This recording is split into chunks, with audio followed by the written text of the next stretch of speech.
একেবারে ফুলে ফেপে উঠছে কোষাগার। মাত্র এক বছরেই আয় 4,200 কোটি। হ্যাঁ, ঠিকই শুনছেন। বিসিসিআই এর ব্যাংক ব্যালেন্স শুনলে চমকে যাবেন। দেখুন, একদিকে যেখানে দেশের বড় বড় কোম্পানিগুলির আয় এবং মুনাফায় সবসময় উত্থান পতন পরিলক্ষিত হয়, অন্যদিকে ভারতীয় ক্রিকেট বোর্ডের বিষয়টা সম্পূর্ণ অন্যরকম। বিশ্বের সবচেয়ে ধনী ক্রিকেট বোর্ড হিসেবে বিবেচিত বিসিসিআই প্রতি বছর ক্রমাগত তার কোষাগার পূরণ করে চলেছে।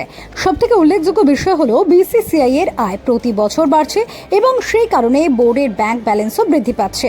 জেনে অবাক হবেন যে গত অর্থবর্ষে ভারতীয় ক্রিকেট বোর্ডের ব্যাংক ব্যালেন্স প্রায় 4,200 কোটি টাকা বেড়েছে, যার ফলে বোর্ডের অ্যাকাউন্টে সামগ্রিকভাবে রয়েছে 20,000 কোটি টাকারও বেশি।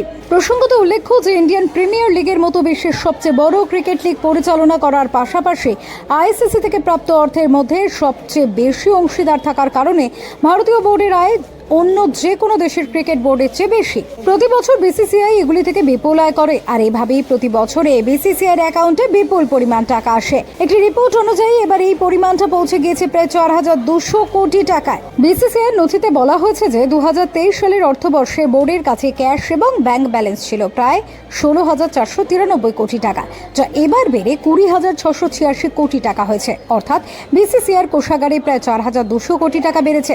শুধু তাই নয়, গত অর্থবর্ষে বোর্ডের মোট আয় প্রত্যাশাকে ছাড়িয়েছে। বিসিসিআই অনুমান করেছিল যে এই আয় হবে প্রায় 7,476 কোটি টাকা, যেটি অনুমানের থেকে বেশি হয়ে পৌঁছে গিয়েছে 8,995 কোটি টাকা। এমতাবস্থায় বিসিসিআই চলতি অর্থবর্ষে 10,000 কোটি টাকার বেশি আয় করবে বলে অনুমান করা হচ্ছে। জানিয়ে রাখি যে বিসিসিআই এর আয়ের প্রধান উৎস হলো আইপিএল এবং টিম ইন্ডিয়া ম্যাচগুলির সম্প্রচার সত্ত্ব, যার জন্য উচ্চ দর পাওয়া যায়। 2022 সালে বিসিসিআই 5 বছরের জন্য প্রায় 48,000 কোটি টাকায় আইপিএল এর সম্প্রচার সত্ত্ব বিক্রি করেছিল। এই কারণে প্রতি বছরই বোর্ডের আয় বাড়ছে।